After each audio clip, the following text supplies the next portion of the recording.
I'm just going into Facebook right now. I have this beautiful picture behind me to support, yes, we're live right now, to support the fact that we had a gorgeous full moon last night. It was beautiful. Yes, yeah, it's today over here, but it was really beautiful. It was, wasn't it? Last night. Hello, everybody helping the world sleep better. I welcome back today on Friday our amazing Radhika, all the way from Colorado. And Radhika has an amazing plethora of expertise behind her. Anybody who's only just joined the group, and we are getting new people joining every day. We're nearly at 300 people now, which is fantastic. So it's still a huge hot topic for everybody in lockdown around the globe. For everybody who hasn't yet seen an interview with Radhika, I'll give you some background behind her, because this really is an amazing lady that we have the privilege and gift of spending some time with today.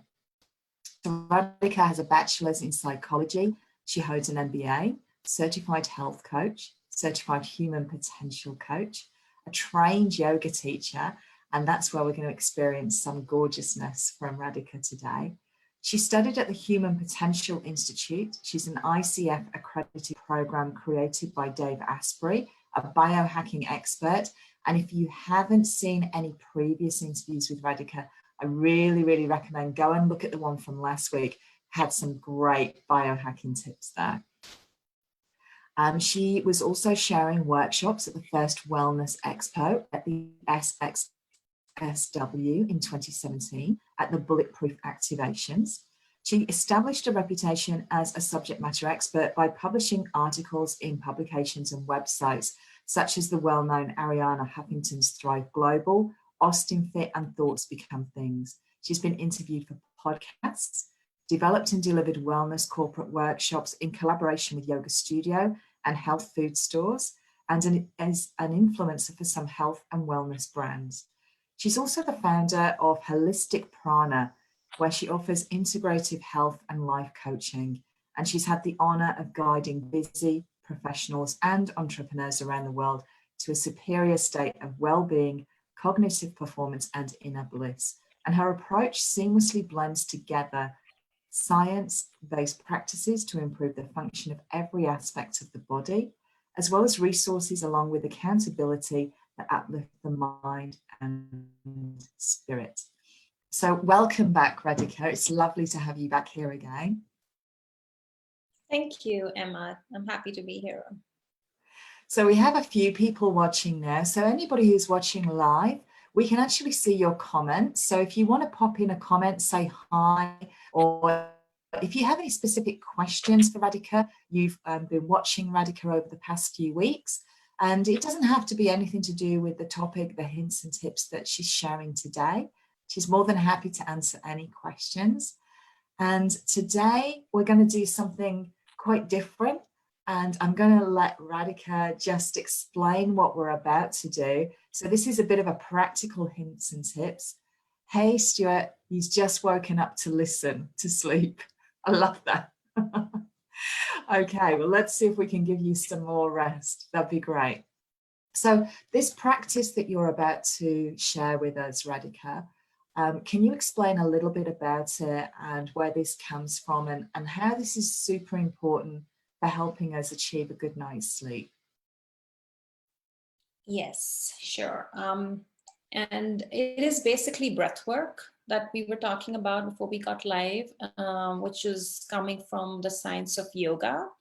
And it's also known as pranayama. Prana is your life force. So really activating that life force through your own breath, which is really simple, and it's extremely powerful. And so this practice actually can be done at any time. And I know, like Stuart said, he's just listening when he's just woke up for the day, and there is no ideal time, but you can even start your day with a breath work. But the one that I'm suggesting right now is really impactful when done right when you're trying to go to sleep. A lot of times we are like really activated and ruminating in thoughts of the day. And this is one that really helps you calm your nervous system at that level where it gets you out of that fight or flight and thinking mode, and really opening that energy channel that helps you quieten the mind and fall asleep. So this specific one is called, actually, before I get into this, there's really a simple one that, if you've never done breath work, that, you want to like start with, and that's called the 1:2 breathing, where you gradually increase your exhales twice to the inhales to, just help you relax your nervous system. So let's say you're inhaling for a count of 1 and you exhale for a count of 2, and then you start with that. And the next one that I was trying to explain is called alternate nostril breathing, also known as, you can Google, there are various videos as well. It's also known as Nadi Shodhana in Sanskrit, and the translation is alternate nostril breathing. And this is the one which helps you really, of course, all breath work helps you calm your nervous system, but this is a one that where you're kind of using your both right and left brain, and then it just forces you to shut down from the thinking brain, because it actually is requiring you to use your hands, and and then you're like, okay, there's so much going on, and you just kind of go into the moment and then the flow state. Fantastic. So let's do it. You want to try doing it now, or do you have any questions? Let's do this. Yeah. And obviously anybody who's actually watching, you're not going to be able to do this if you're driving. So probably not best to do that. Just watch this again when you're in a position where you can either stand or sit or lie down, and just be in your own energy is probably the best. Mm-hmm. Right. And if you're seated, I would recommend just relaxing, just taking that meditation posture. You relax your shoulders and just feel your feet really grounded to the ground. Or if you're lying down, which typically I would suggest that's what you would be in, that supine position when you're trying to fall asleep. Yes. You're just feeling yourself like in the the restoration pose, the shavasana pose, which is like at the end of a yoga practice, if you're familiar. Or it's just basically lying on your back with your hands loosely by your side. And then you begin by taking just one deep inhale and exhale. And then you bring your, you start with your right thumb, okay, and you bring it on your right nostril. And then you inhale to the left. So it's like this. And then you use your right finger to close the left nostril. And you exhale to the right. That was one side. And so you do it for the full cycle, which is right and left. So I'm going to just do that again without talking. So.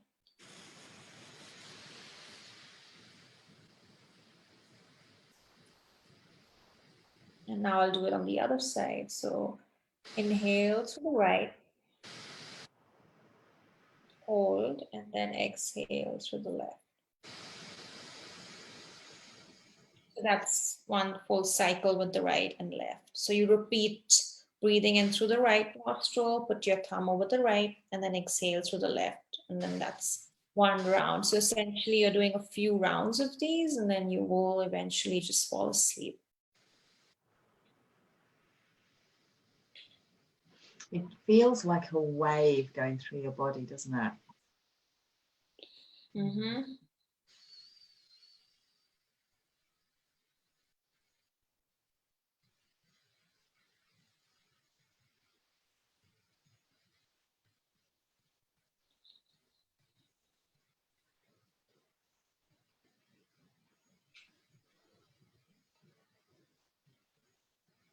Yeah, it's a really good one to transition into sleep, because you're using your hands and you're using your breath, and it just forces you to get out of the thinking monkey mind. Yes. And if you've got any congestion, if anyone's struggling with a cough or a cold at the moment and they can't quite breathe through a nostril, but they weren't aware of it before, that's bringing their attention to that as well, right? Right. Yeah. And then there are some things you could do before that, maybe just do some steaming, with some nice herbs, or have a nice shower. Another thing that I like to do before getting into this is also doing like some kind of a self massage with a warming oil, which Yes. kind of gets your body physically into that state of relaxation. Lovely, lovely. So how many rounds of breath would you recommend on each side, Radhika? I would start slow, and it's so individual. Some people I've heard, they just fall asleep. They just do 2 or 3 rounds and then they're done. They just fall Yeah, asleep. And then sometimes you need like 5 or 6 or 7, but just to start slow, because it is something new. And if you haven't done before, if you're new to breath work, it might take a little bit getting used to, but it's so yeah, individual. So practice. lovely. And if we have a lot of people in the group who go off to sleep quite easily, but then they wake up many times in the night. So is this something that you would also say you Oh, can do to yes, help you go back? absolutely.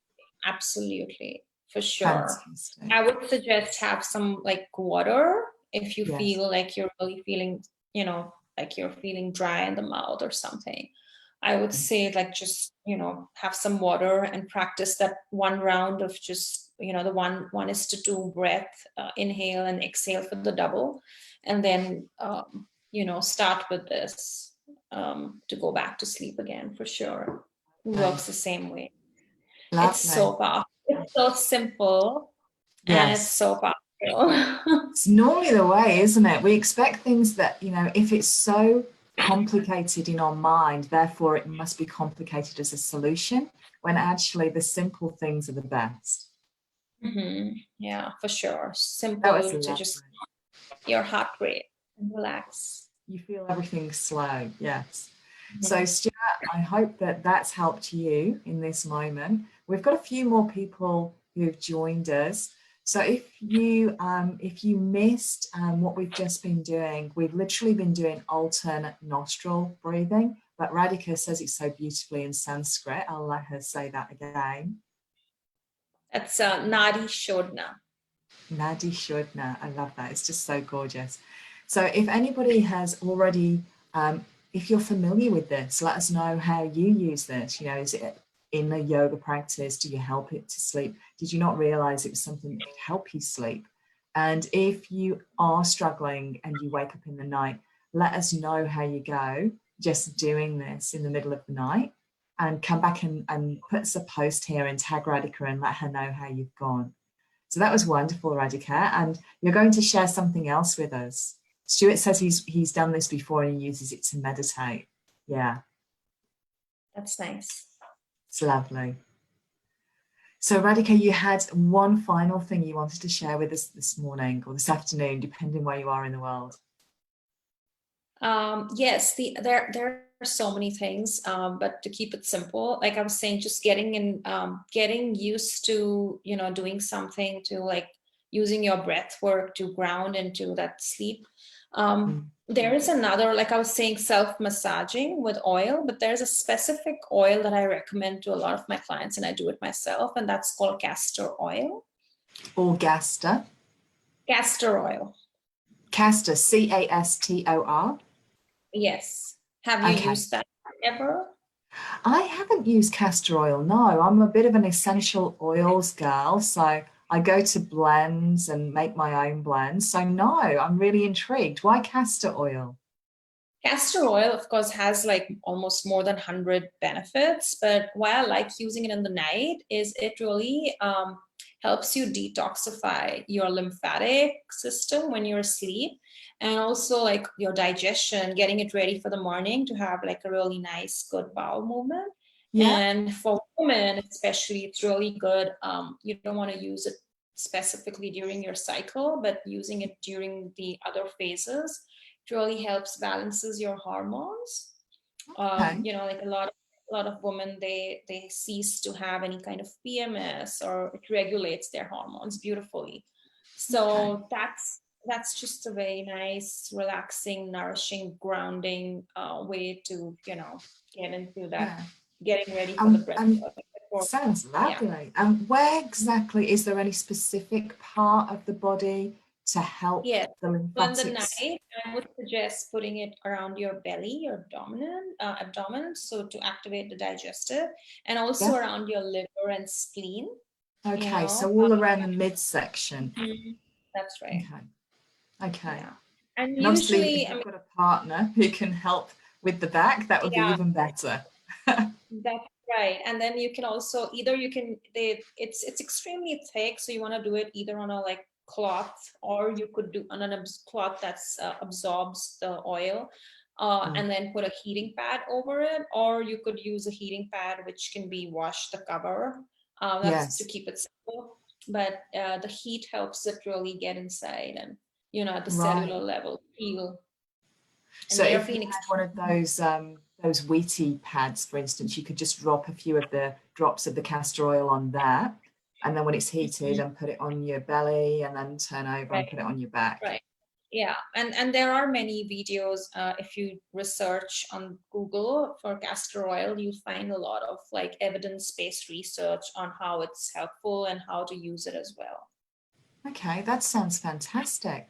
Does it have any specific, is it more supportive for women or is it supportive for men It's as well? supportive for men as well, but that those were just some specific ones that I mentioned for women. But for men and women, it's extremely powerful in detoxification, and even like it's known to kill like bacteria and other things at the cellular level. Like it's like people who have like cysts and tumors. It's extremely beneficial for that as well.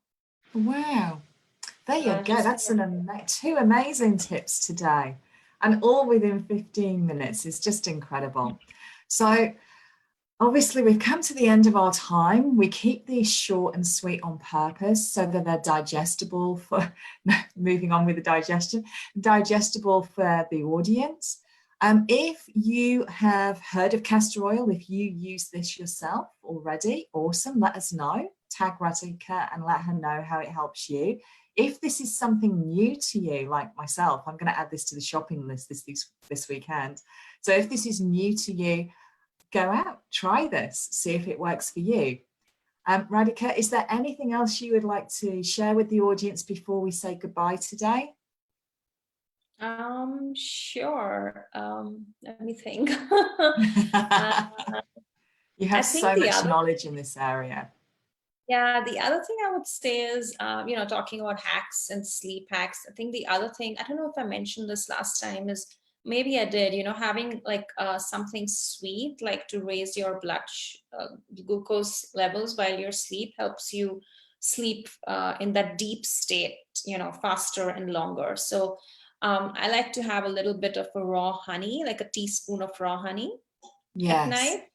yes, That's a nice little trick, um, which I always enjoy. lovely. And obviously, all of these hints and tips are coming from experts all over the world.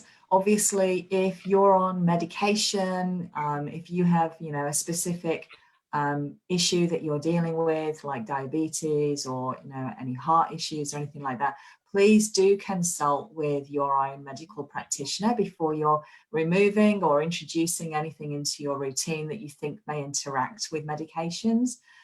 But most of the time, all of these experts are coming on and they're literally sharing what they share with their clients. So we're just so blessed to receive all of these amazing hints and tips from our experts whilst we're all in lockdown. And let's hope that the restrictions start to lift soon. Thank you so much, Radhika, and we'll see you back here next Friday. Yes, thank you, Emma. It's a Okay, pleasure. and thank you for joining us live, Stuart, and everybody else who joined us. Lovely to see you here. Bye.